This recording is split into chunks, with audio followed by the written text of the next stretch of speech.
Wow, full house. Let's see, is this working? It is. Okay. Hi, everyone. I'm so pleased that you all flew up for this. Thank you so much again. So as Mike mentioned, you were here. So Guy and Ashton, you were here in 2013 talking to Mike Arrington. And at the time, you were just closing your first fund together. And then Effie, you came back a few years ago. I guess it was actually maybe 2018 with Ashton, talked to Jordan. So I know a little bit of the background. I know the two of you were sort of looking at startups at the same time. You kept bumping into each other and then decided to team up. Effie, tell us a little bit about how you came together with these guys, and then maybe a little bit more about how you work together as a team. Of course, happy to. We're coming up on our 10-year anniversary, which is pretty wild. But I have been completely industry agnostic in my career. I've never given a shit about industry, just want to work with scary, smart people. And I was running global strategy at Marsh McLennan, a $90 billion market cap company. And I got a call from a trusted friend who happens to also be an investor. He runs a multi-billion dollar firm in New York. And he told me there's these two guys out of LA and they're looking to build a firm. You know, they've invested so far, they've been angel investors, they have a fund now, but they want to build a firm. And he mentioned their names. And I was quite skeptical. When I heard the names, I said, thank you, but no thank you. Not gonna bet my career in a celebrity hobby. I just started a new role. And he said they're really high integrity, just spend some time with them. It's actually the only word he used to describe Ashton and Guy. So I decided to say yes to the meeting, which is a great lesson in life, just say yes to the meeting. And we spent time together. We spent actually a year together before I decided to join. And during that year, I think we really solidified the partnership we have today, which I think is one of the superpowers that we have. Our relationship is really built on trust and love. And that year we spent getting to know each other, I think was critical in us building this partnership. That's so nice. And so we were just talking about this backstage, but you guys actually this is very much a full-time job for you. Yes, Ashton? Yes. Yeah. It's our life's work. And you get together 2 or 3 times a week. And I was surprised to hear that you have $1 billion under management at this point. That's pretty phenomenal. So you've got flagship funds, you've got these sort of sector funds. I think you cemented your reputation as serious investors over time by investing in a lot of great consumer product companies, Airbnb, Uber, Spotify, Robinhood.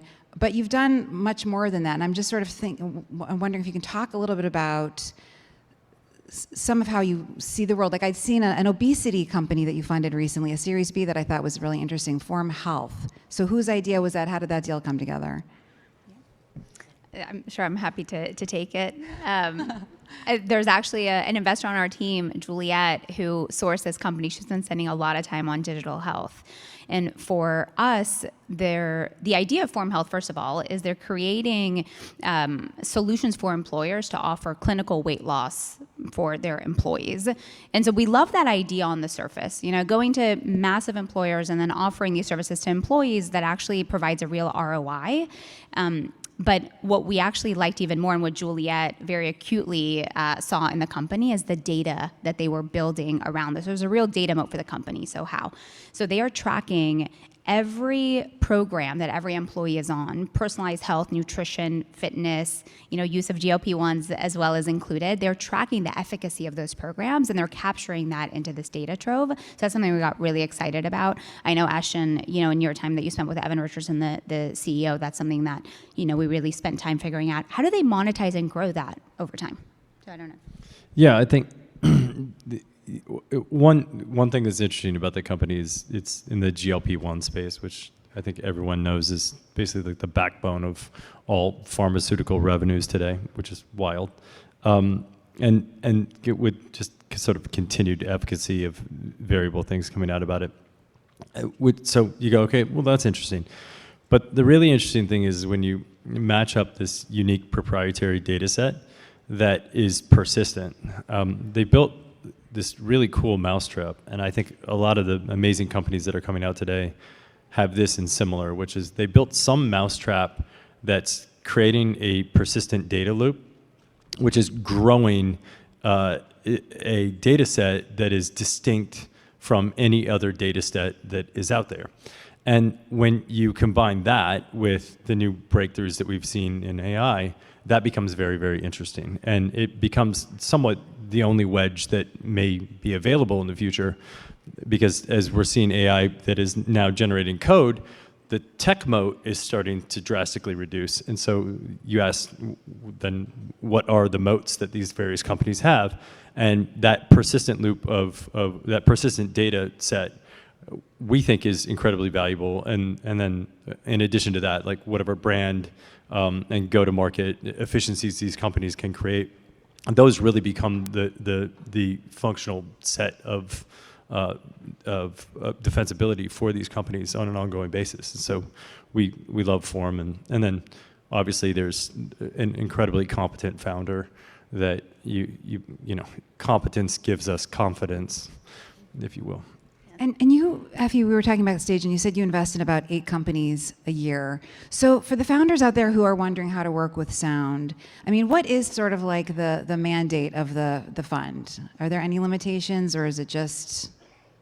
Sure, happy to go through that, and then would love for Guy to talk about how we help companies, because these two are the masterminds behind it. So when you think about sound, we have 2 strategies that we deploy in parallel. We have our flagship early stage vehicles. We're usually writing $10 to $15 million checks. We bookend it with seed through Series B. We all know the alphabet doesn't mean much these days. So usually it's a Series A, and it's 10 to 15 million. We lead and co-lead. And then we have our thematic funds. The thematic funds are completely stage agnostic. So last year we launched our AI growth thematic fund, where we canvas the foundation models. We were writing $50 million checks into that vehicle. So we have a lot of flexibility. For us, we're very obsessed with founder market fit. And so we tend to put our capital into the founders that, you know, we that are obsessed with the problem. And so we find the vehicle to do that through which. But Guy, if you want to talk about just marketing and narrative. Well, I've been doing marketing since I can remember. My first job as a teenager was working with a record company called Maverick Records. And my job was to find the best talent in the world before someone else did, and to help that talent reach its audience. And when I got into tech investing, it was the same. I felt like that the founders were the rock stars. And these founders have a vision. They have their music, their album they want to share with the world. So I have to identify that talent quickly before maybe other people do. And then I have to help that talent reach an audience, go-to-market strategy, narrative, marketing. And I think that's what we sit down with our companies. One of the first questions we ask the founders of the companies are, you know, what's your vision? And what do you need? What are you missing? What's the big idea? What's the one thing that would double the value or triple the value or would really move the needle for you? And that's where we huddle up as a company, and we decide, we will brainstorm how to be effective and help that company do 1 or 2 or 3 or even more of those things that they must that they need as a company to accomplish the goal. It's great that you're so helpful. And by the way, I just want to say, in terms of talent management, I think everyone here probably knows that one of the talents is Madonna. So you obviously have a good eye. But just wondering what you're looking for more specifically in a person, and also maybe what makes your brain shut off. Ashton? Alcohol. It's really effective. What?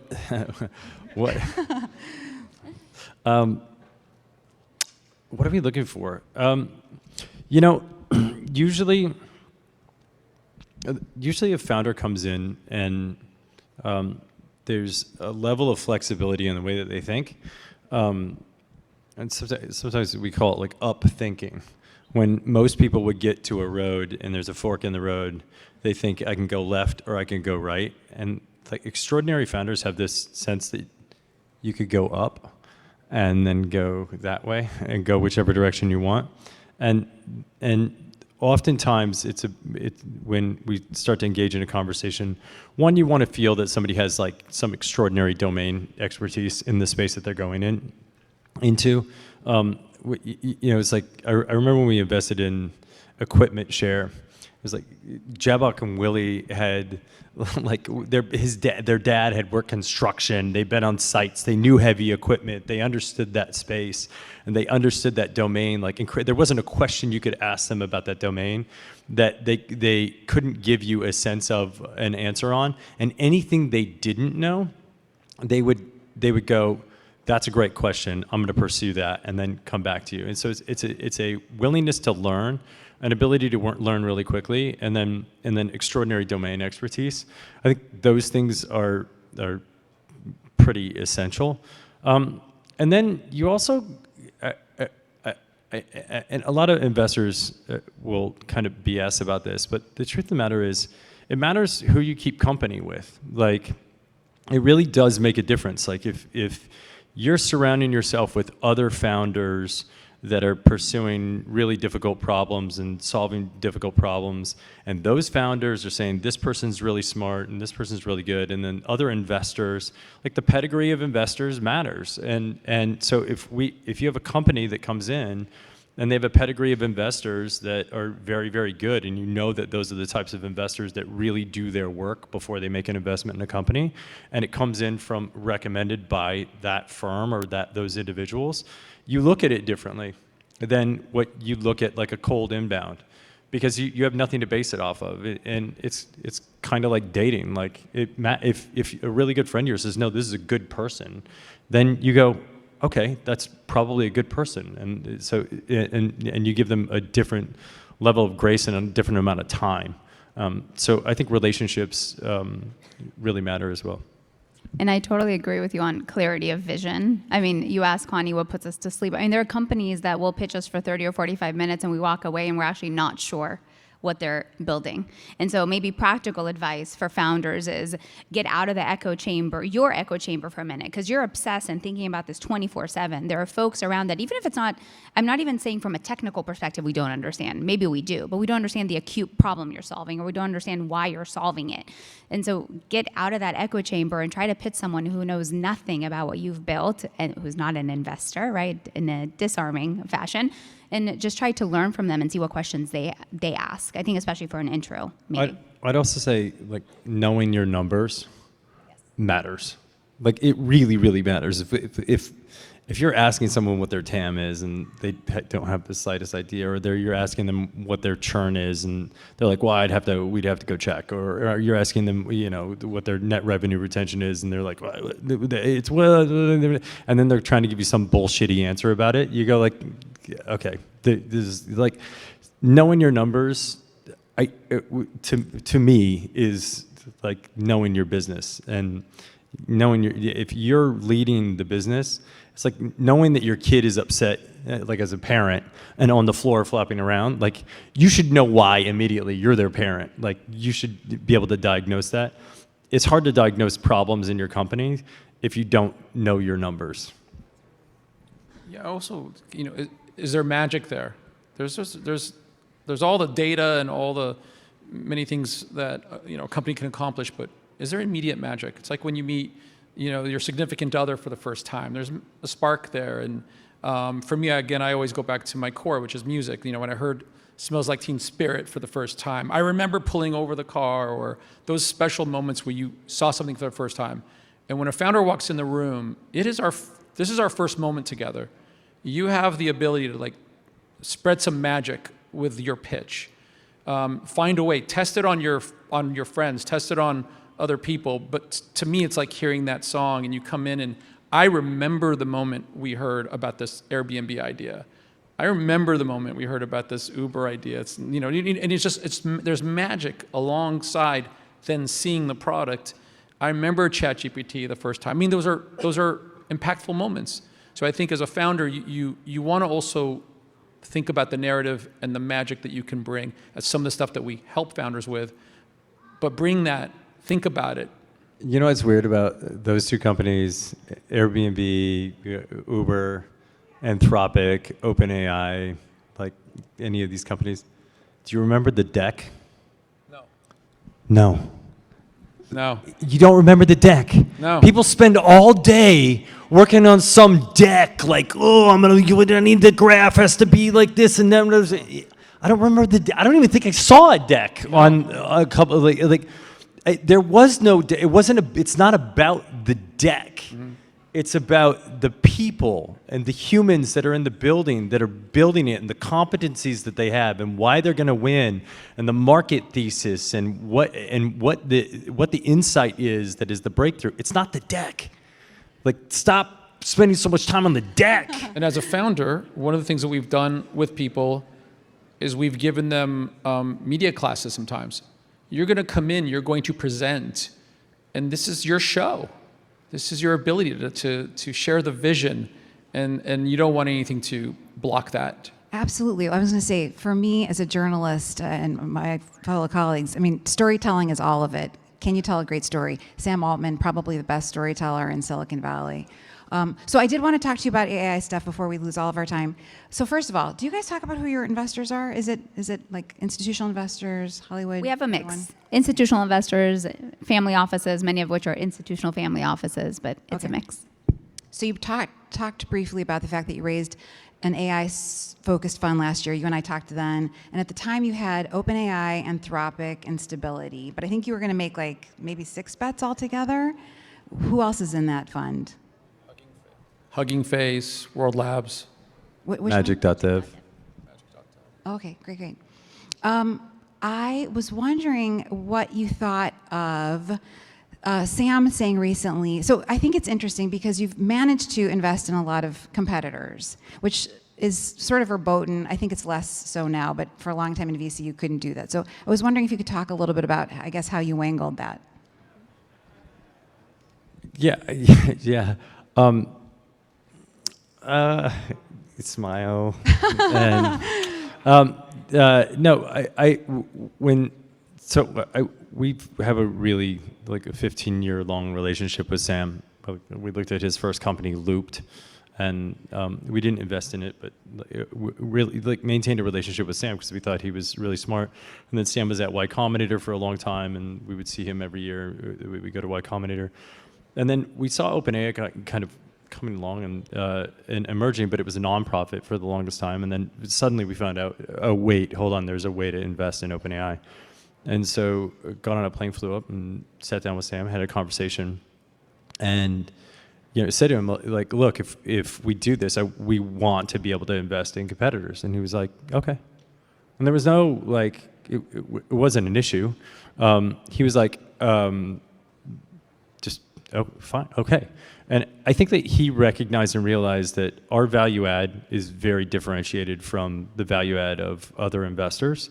Obviously media rights are a very, very big deal in this space, and a lot of people are talking about it. But also, like the data in the industry that is our backbone is the actual material itself. The data is the product and has been the product forever, and it's all been digitized and is now transferred and traded.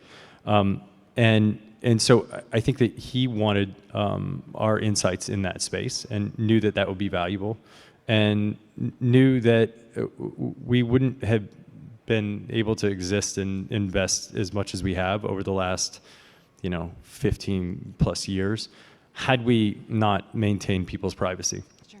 So he has information that he'll share with us, and then the Anthropic team and Dario has information that they share with us, and Fei has information that she shares with us. And we do a really good job of maintaining silos of that information, not sharing it outside of the companies and not sharing it across the companies. And we just had a sense that we believed in the space. And sometimes you can get too smart and too cute and think that you can pick the winner. And there might not be a winner. It might not be in one of these monopoly spaces, because there's a lot of different people that stand to gain a lot from AI and AGI in general. And given the fact that there are so many people that stand to gain, and people have differentiated needs, and so these companies are slowly, in some ways, while they're converging, they're also differentiating, like what makes them different and what it is that they specialize in that they do better than other companies. And there are all these different benchmarks. And so we can be helpful to all of them in different ways. And it's not just branding, and it's not just media relationships. It's introducing them to enterprise clients. It's having conversations with them strategically about subsequent rounds of financing. It's finding talent to bring in-house that can be helpful to the company. It's doing all of those things on behalf of those companies, because we actually believe that there's a net good for society and for the world and for humans in general if AGI exists in the world. Wow, that's going to take us down a whole nother path. But before we get to AGI, I don't know if we're going to get to AGI. I did want to ask, so you were Series A, Series B in OpenAI? Have you taken money off the table considering the company is now 150? Really? Incredible. That's astonishing. And I think, by the way, that combined with what Ashton was saying around how we add value to companies, we obsess over adding value to our companies, but earning the right to win. You know, if you think about our industry, there are only 3 things that matter. Can you identify the right companies? Can you get access to them? And do you win the deal? There's a 4th around exit, but put that to side for a second. It's about earning that right to win time and time again. And part of that is supporting companies on the way up. And we're really proud of that. The other thing, I think it's really easy in short order to underestimate how big of a deal this is. And the way we see it is that these foundational models are going to be the foundation of everything. It was funny, Cristobal, we were driving to a meeting today, and Cristobal from Runway was talking about how they don't identify as an AI company. And you go, no, he's actually right. Like, every company is going to be an AI company. And our thesis when we came into the space was it's like e-commerce. Like if you were inventing a commerce company today and you didn't have a commerce strategy, like an e-commerce strategy, you're probably not going to be a very good commerce company for very long or very large. There will not be a company in the world that is not in some way, shape, or form using AI in the future. So every company is going to be an AI company. And it's our thesis that whether it's open source AI, hence our investment in Hugging Face, or whether it's closed systems like Anthropic or OpenAI or World Labs, or whether it's you're building software using magic.dev, those things are going to be the underpinnings of everything else that gets built. And in the same way that if you look back and you think about like the mobile revolution, and a lot of people don't think about this. We think about like mobile operating systems. And when that war was happening, everybody thinks about iOS and Android, but everyone forgets that Nokia had their own operating system. Motorola had their own operating system. BlackBerry had their own operating system. Like that all the executives in the world use BlackBerry. That's never going away. And now it's this weird duopoly that we see as everything is Android or iOS, and we forget about the other ones. But if the sense is that this is a platform shift, those foundation layer AI companies are going to be some of the most valuable companies that have ever been created in the history of humankind. And everyone else, all these other applications, in the same way that all the applications plugged into these mobile operating systems, all these applications are going to be plugging in to these various foundational AI companies. And now we're going to, and this is the market that we're investing into now, which is the application layers, the arcades of the world that are going from prompt to product, the anti-metals of the world that are creating efficiencies in infrastructure spend and mapping out your entire company's infrastructure in order to make it more efficient using AI. Like, those are the companies that are coming online now, and but they're all going to be playing with these foundational models.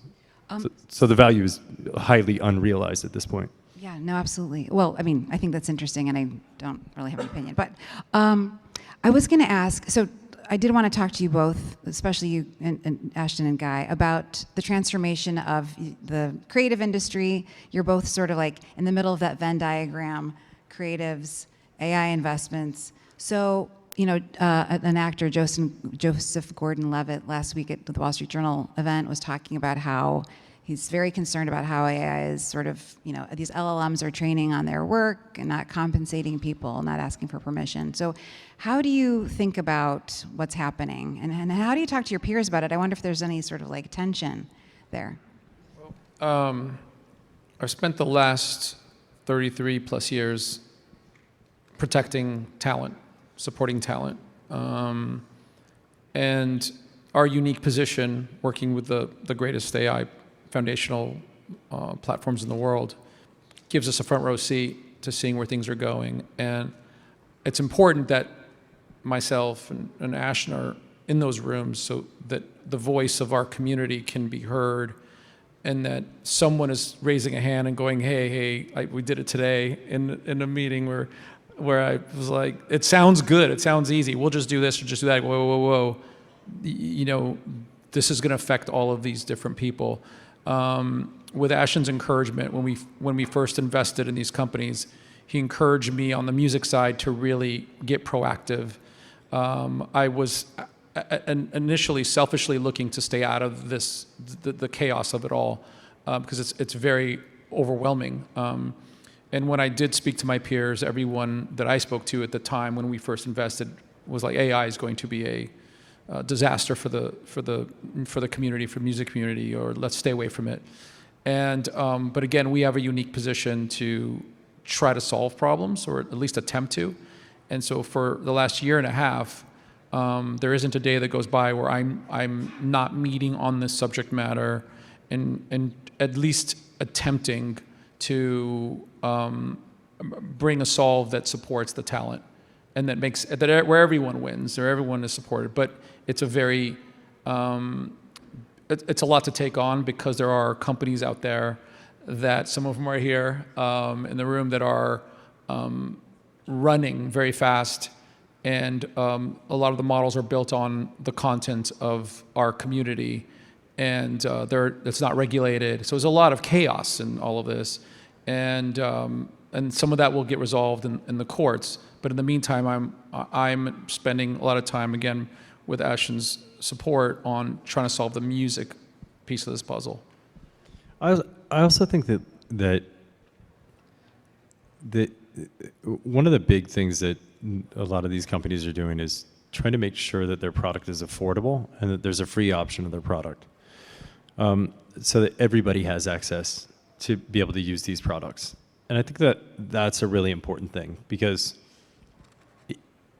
everybody goes, well, AI is going to take this or take that, or do. AI is not going to take, I don't think it takes anything. I think that once everyone has access to the tools, I become AI plus Ashton. You become AI plus Connie. Guy becomes AI plus Guy. And it's a tool that we can use. And people who can use the tool, know how to use the tool really well, are going to be far more prolific than they ever could have been historically. But it's still, are we okay? The founder. That's some Are we all right? founder back there. That sounds like a very unhappy cat. AI, it's not real. I don't know it's what AI. that is. Your AI plus very unhappy cat. Did I say something wrong? But generally speaking, like it doesn't negate your own talent or your own skill. It actually just optimizes it. And I think a lot of people were afraid of the personal computer when it first came out. And I think a lot of people were afraid of the car when it first came out. And a lot of people were afraid of the Industrial Revolution when it happened. And I think this is a next level of innovation for humans that humans should be very excited about the potential of, because I think we're all going to be capable of doing much more than we've been capable of doing historically. And I think if we look at around the world at the problems that exist, a lot of the problems that exist in the world, like there are a lot of problems that we need to solve, and we need to figure out how to be better, more effective at doing the things like maybe saving the planet that we should be doing, and being really considerate about the way we use our resources. And I think AI should help us be able to do those things. I want to add one thing. When Napster came out, it scared everybody, and everyone wanted it shut down immediately. We met with Sean and Sean back then, trying to understand what it could be, but it was shut down. And it would take years later for some kid in Stockholm to take digital music and turn it into a product that we all use today called Spotify, where artists get paid. So I think we're in that Napster period right now where we're not sure what the end result is, but you have to have the confidence that it will be solved in a way that people hopefully can be taken care of for their work. I mean, I guess it's a complicated example because Spotify has been so great, and also it has made it harder for musicians to make money, right? Well, it depends who you're asking. I met some. That's another- That's that's another- chapter 2 of this I know. conversation. Okay, I but in think general, yeah. the music business was going to zero. Yeah. And people were just scraping. They were just taking music, and no one was getting paid. So there was absolutely your optionality was zero. And so, Spotify was able to at least create a platform Well, certainly as a consumer. that has brought a lot of money into the music business. If you're signed to a record label, depending on what your record deal is, will depend on what you make. Guys, we're out of time, but I did want to ask you really quickly, because I had interviewed Jesse Liu earlier this year of Rabbit. I think it's such a fun company. I don't know what its future is. I know you're an investor. How are you thinking about AI hardware? And I was relatedly wondering if you would maybe be investing in whatever Sam and Johnny Ive are building. And if you wanted to talk about that for a minute. Maybe we'll just hit on the Rabbit point first. So the reason we got really excited about what Jesse was building is because of the large action model component. So we looked at the hardware almost being irrelevant over time. The form factor didn't matter. Maybe today it looks like, a dongle that kind of looks like your phone, but tomorrow it looks like something else, and eventually it's irrelevant. But this software is actually learning our preferences and can take action on our behalf. And we thought there was a moment in time where a company like that could actually be founded and potentially disrupt a player like Apple. So that's the reason we got excited about it. Big, lofty vision. The devil is always in the details, so he's out there, he's shipping and he's executing, but it was less of a hardware play for us. We really looked at it as investing in another foundation model. Yeah, it was really, for us, it was a play on what we see is coming in the next chapter of agents that I think a lot of folks see. We come from the entertainment industry. We're very familiar with agents. And so that's a stupid joke. I apologize. It was a good one. But the idea that we can go from just saying what it is that we want and being able to have the compute act on our behalf is a really interesting idea. And I think that Jesse has a history in building operating systems. And so I think that there's a chance that he has a leg up in that space, because I think that agents need to be intuitive about what it is that they're doing in the same way that operating systems are intuitive. Overall, hardware is a really, really, it's going to change. I think it's going to change drastically. I'm not sure that the app ecosystem lives the way that it's lived historically, when you just say, hey, I want a car, and then it goes and looks at all the different car services that you could get and sort of looks on a diagram of price versus convenience and knows where you live within that universe, and then orders the car on your behalf, and then the car just shows up. I believe that will come, and I don't know that the existing form factors that we have or the existing operating systems that we have for hardware are optimized for that. But so we're really curious about the space. We went and met with the company Humane 2 years ago and saw what they were doing. Met with Jesse and liked what he was doing on the action model, and had a conversation with Johnny today. Somebody's going to have a breakthrough in this space, and it's going to be really powerful and really profound for all of us. And to answer your question, we love Johnny a lot, and he's incredible. And from the Apple days, he's one of the nicest humans you have ever met. He's amazing. We love him, and we love Sam, so we would support them in anything they do. That's great. Guys, I wish we had so much more time. Such a thoughtful conversation. I really appreciate you being here. Thank you. And thank you all for joining us. Thank you. Thank you.